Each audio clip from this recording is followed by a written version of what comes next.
Hi everyone, let's crack one day exams Hindi में मैं प्रदीप आपका स्वागत करता हूं। Welcome to the study 24.7।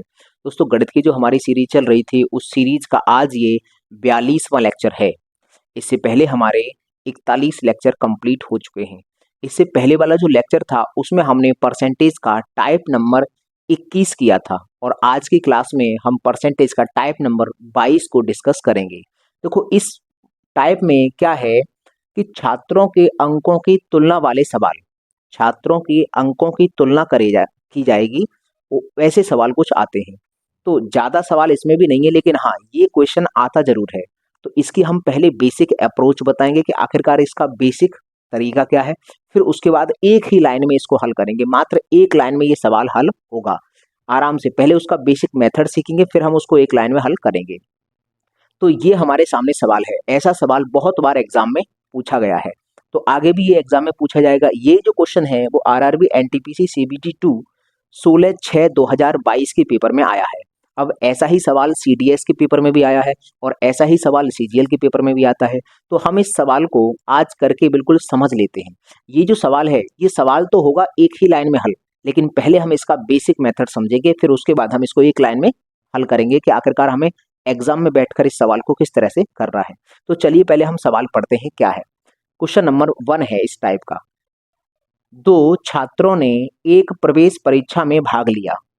उसमें एक ने दूसरे से 15 अंक अधिक प्राप्त किए।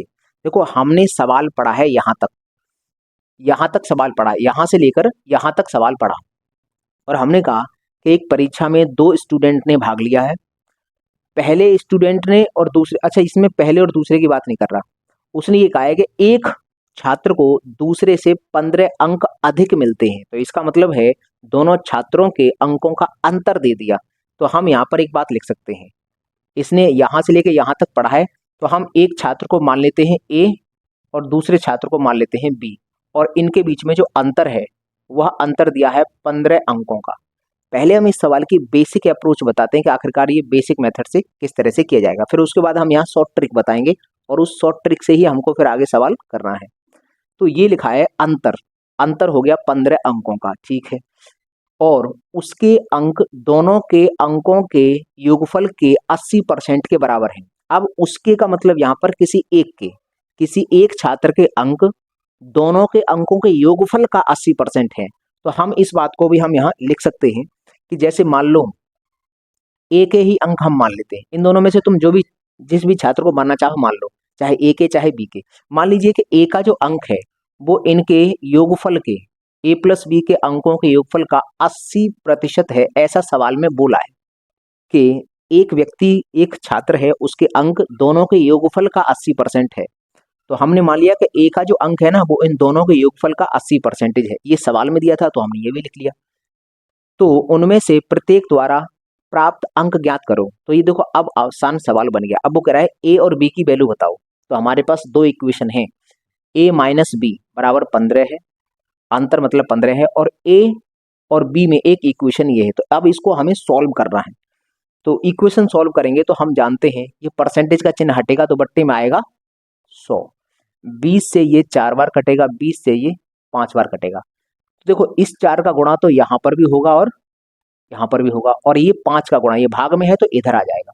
तो ये हो जाएगा 5a इज इक्वल्स टू 4 का गुणा इसके भी साथ हो जाएगा तो 4a प्लस 4b, मल्टीप्लाई कर दिया।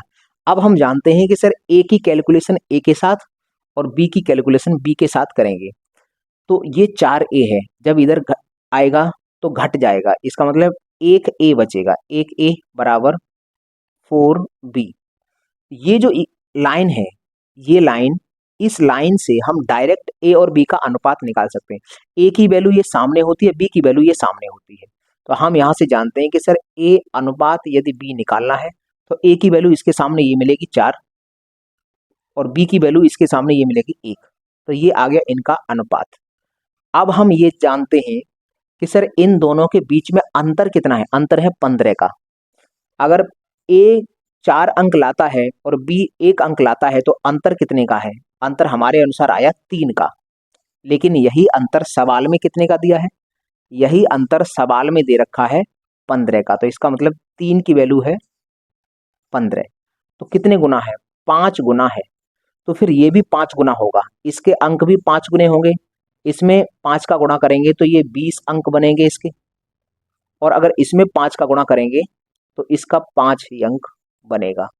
तो एक छात्र को 20 अंक मिलेगा तो दूसरे छात्र को 5 अंक मिलेगा।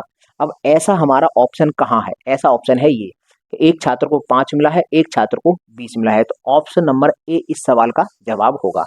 तो ये तो हो गया इसका बेसिक मेथड जैसे हम करते हैं, लेकिन अब हम इसको डायरेक्ट अप्रोच किस तरह से इसमें लगाएंगे।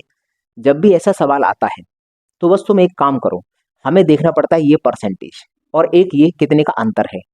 हमें बस 2 डेटा पर ध्यान देना पड़ता है कि कितने परसेंटेज एक को मिला है टोटल का और कितने का अंतर है वो। तो हम यहाँ से डायरेक्ट बस इन 2 चीज़ों को देखकर हमें एक छात्र को ए मानना है, दूसरे छात्र को बी मानना है। अब हमसे वो कह रहा है कि एक को 80% मिल रहा है, तो हम इसमें से एक को दिलवा देंगे। इसको मान लो 80% दिलवाया है, तो फिर बचा हुआ 20% इसको मिलेगा, क्योंकि 100% होता है।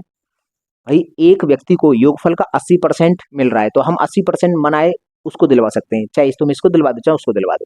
अगर एक को टोटल का 80% मिला है तो फिर दूसरे को 20% मिला होगा, कन्फर्म है। तो यहाँ से अनुपात निकाल सकते हैं सर, यहाँ से अनुपात आएगा 4:1, और हमेशा ये अनुपात आने के बाद इनका अंतर सवाल में ही देगा। इनका अंतर हमारे अनुसार 3 है और सवाल में कितना है? 15 का अंतर है। 15 का तो कितने गुना है? ये 5 गुना है, तो ये हो गया 20 और ये हो गया 5। तो इसका मतलब ये हमारे पास 20 और 5 इन दोनों की वैल्यू निकल आई। तो हमने इस सवाल को मात्र इतने बीच में हल कर दिया और आगे से हमें ऐसे ही करना है हल। कुल मिलाकर हमें बस ऐसे सवालों में ध्यान देना है 2% पर, कि 1% योगफल का कितना मिल रहा है उतना हम एक व्यक्ति को दिलवा देंगे, और टोटल 100% होता है तो जितना भी बचा 100 में से वो दूसरे को दिलवा देंगे। उनका निकालेंगे रेशियो, रेशियो निकालने के बाद अंतर सवाल में देगा, हमेशा अंतर देता है, तो उस अंतर की वैल्यू हम सामने रख कर देख लेंगे कितने गुना है, फिर उतने ही गुना इसको मिलेगा और उतने ही गुना इसको मिलेगा। तो हम ऐसे सवाल में डायरेक्ट ये अप्रोच लगाएंगे। ये तो बेसिक मेथड है, लेकिन हम इसको इस तरह से करेंगे। तो उम्मीद करते हैं आपको ये समझ में आया होगा। तो पहले आप लीजिए इसका स्क्रीनशॉट, उसके बाद हम इस ऐसे ही 2 सवाल बैक टू बैक लेकर आएंगे। तो चलिए पहले आप इसका स्क्रीनशॉट लीजिए। तो चलिए अब हम इन सवालों को भी देख लेते हैं। क्वेश्चन नंबर 2, एक विद्यार्थी को जर्मनी की अपेक्षा फ्रेंच में 22 अंक अधिक प्राप्त होते हैं। तो हमें पता चलेगा जर्मनी और फ्रेंच के बीच में अंतर कितना है? 22 का। तो हमें सबसे पहले तो अंतर देखना है, उसके बाद हमें परसेंटेज देखना है। अब उसने कहा है कि उसके जर्मनी में अंक, जर्मनी तथा फ्रेंच के कुल अंकों का 28% है, तो उसके फ्रेंच में अंक बताओ। देखो जर्मनी में कितने अंक हैं? टोटल अंकों का 28%। तो हम यहाँ लिखेंगे, यहाँ लिख देंगे जर्मनी और यहाँ पर जर्मनी प्लस फ्रेंच के कुल अंकों का 28%, लेकिन हमको वो लिखना नहीं है, हमें डायरेक्ट करना है क्योंकि हमने डायरेक्ट सीख लिया है। तो यहाँ लिखेंगे जर्मनी और यहाँ लिखेंगे फ्रेंच, यहाँ लिखेंगे फ्रेंच। तो उसने बोल दिया है कि जर्मनी में अंक जर्मनी तथा फ्रेंच के कुल अंकों का 28% है। तो इसका मतलब ये है कि जर्मनी में अंक 28% हैं, तो फिर फ्रेंच में अंक कितने होंगे? 72% होंगे। सवाल में यहाँ से ये एक बात स्पष्ट कर लेना कि ये कौन से अंक दिए हैं, उसके जर्मनी में अंक, मतलब जर्मनी में कितने हैं? 28% है, टोटल का 28 है। तो हमने कहा अगर जर्मनी में 28 है तो दूसरे वाले 72 होंगे। अब इसको हम काट के इसका रेशियो छोटा कर सकते हैं। 4 से काटेंगे तो 7 और 4 से काटेंगे तो 18, 18 चौका 72। तो 7 और 18 का अनुपात आ चुका है, और डिफरेंस कितने का है? तो डिफरेंस सवाल में दे रखा है 22 का, और हमारे अनुसार कितना है? हमारे अनुसार है अंतर 11 का। 11 की वैल्यू कितनी है? 22 है, तो कितने गुना है? जस्ट 2 गुना है। तो इस बात की गारंटी होगी ये भी सर 2 गुने होंगे। अंक किसमें पूछे? उसके फ्रेंच में अंक कितने हैं? तो फ्रेंच ये गया, फ्रेंच ये गया, तो इसमें अंक कितने होंगे? तो यहाँ पर भी 2 का गुणा करना पड़ेगा, तो 18 दूनी 36 अंक इस सवाल का जवाब होगा। ऑप्शन नंबर बी इस सवाल का सही जवाब है। अब अगर जर्मनी में पूछे होते तो 2 का गुणा यहाँ कर देते, 14 आता। तो जिसमें पूछा गया है वो हम डायरेक्ट निकाल देते हैं। अगला क्वेश्चन देखते हैं। देखो ये क्वेश्चन सीडीएस एग्जाम 2019 के पेपर में पूछा गया सवाल है। ये भी क्वेश्चन आया है एसएससी एमटीएस। ये क्वेश्चन अच्छा है, इस पर थोड़ा ध्यान देना।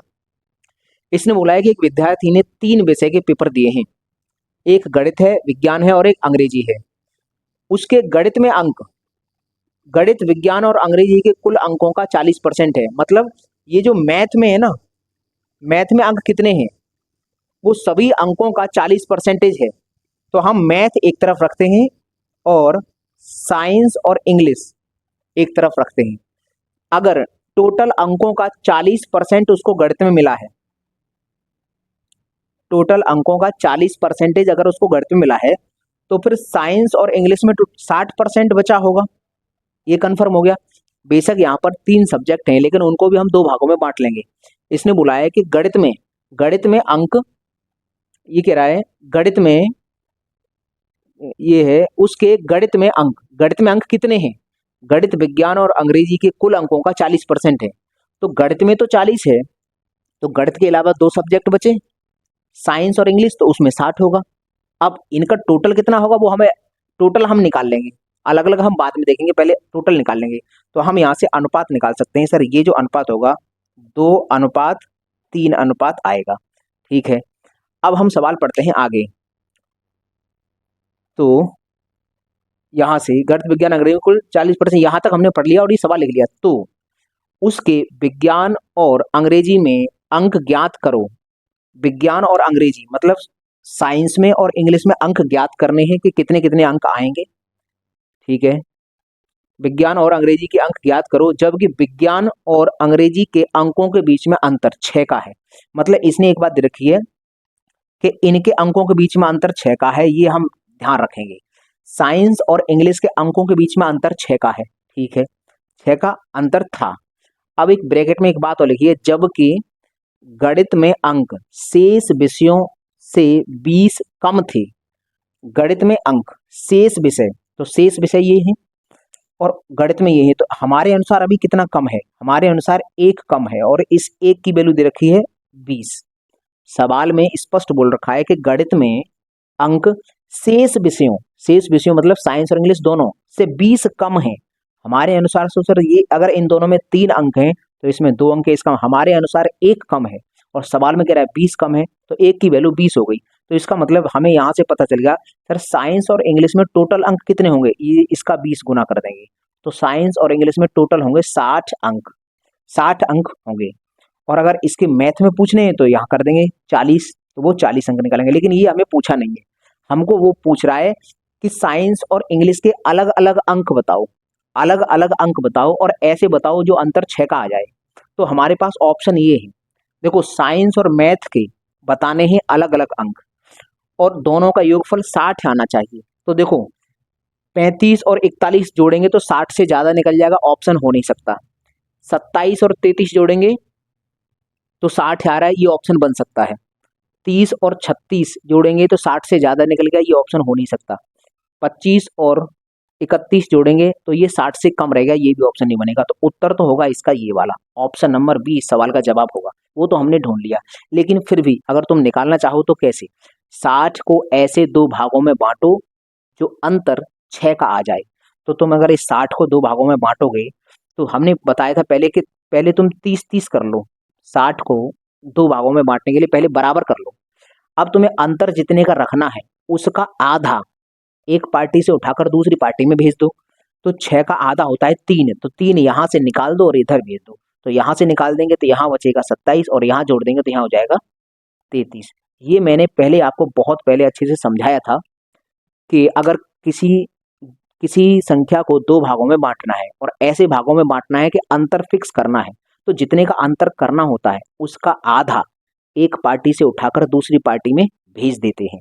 तो 60 को हमें 2 भागों में बांटना था, अंतर 6 का करना था। तो 60 को पहले हमने बराबर बराबर बांटा, अंतर 6 का करना है तो एक तरफ से 3 उठाकर दूसरी तरफ भेज दो, तो 27 और 33 होगा। इस सवाल का जवाब हो गया ऑप्शन नंबर बी। ये क्वेश्चन आया एसएससी एमटीएस 2020 के पेपर में। तो उम्मीद करते हैं कि ये टाइप भी आपको अच्छी तरह से समझ में आया होगा। जब भी ऐसा सवाल बनता है तो हम डायरेक्ट ही ऐसे कर लेंगे, हम ज़्यादा दिमाग लगाने की आवश्यकता नहीं है। ठीक है भाई, तो अगर आपको समझ में ना आया हो तो इस वीडियो को एक बार और ध्यान से देखेंगे तो आप बढ़िया तरीके से समझ सकते हैं। तो चलिए अब मुझे दीजिए इजाज़त, मैं मिलता हूँ आपको अगली वीडियो में, तब तक के लिए नमस्कार दोस्तों।